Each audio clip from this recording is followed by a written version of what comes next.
আজকেও আমরা দেখব কিভাবে এবি এর মানটা নির্ণয় করতে হয়, তবে প্রশ্নটা একটু ঘুরিয়ে দিয়ে খেয়াল করি।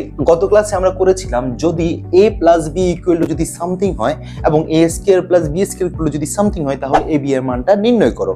তবে আজকে একটু আমরা খেয়াল করে দেখি যে আমাদের এখানে দেওয়া আছে a মাইনাস বি ইকুয়াল যদি 8 হয় এবং a square plus B square equal যদি 25 হয়।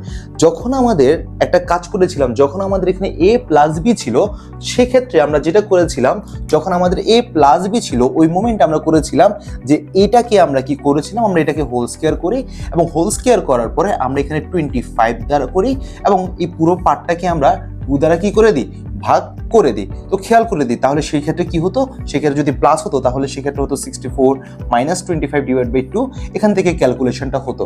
বাট একটু লক্ষ্য করে দেখি, যখন এখানে প্লাসের বদলে যখন মাইনাস হবে, তখন সেই ক্ষেত্রে যেই কাজটা করা লাগবে আমাদেরকে, এই প্যাটার্নটি একটু আমাদেরকে বোঝা লাগবে কি করা লাগবে।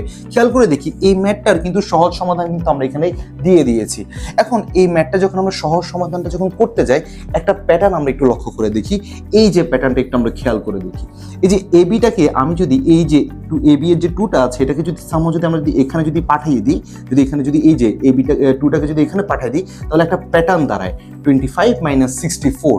অর্থাৎ এই জায়গা থেকে যদি আমরা যদি একটু লক্ষ্য করি, আমার যদি মাইনাসে যদি ভ্যালু যদি দেওয়া থাকে, যেমন আমরা এখানে মাইনাসে ভ্যালু দিয়ে যখন করি তখন আমাদের এ প্যাটার্নটা দাঁড়ায়। তো খেয়াল করে দেখি, তাহলে এই ক্ষেত্রে যেটা হবে এই 25টাকে, অর্থাৎ এখানে যে ভ্যালুটা আছে সেটাকে আমরা এই ক্ষেত্রে সামনে দিব, অর্থাৎ আমি মাইনাসের ক্ষেত্রে বারবার করে বলছি, আমরা এটাকে 25টাকে সামনে দিব, মাইনাস এখানের যে ভ্যালুটা আছে এটাকে আমরা কি করব, পিছনে দিব।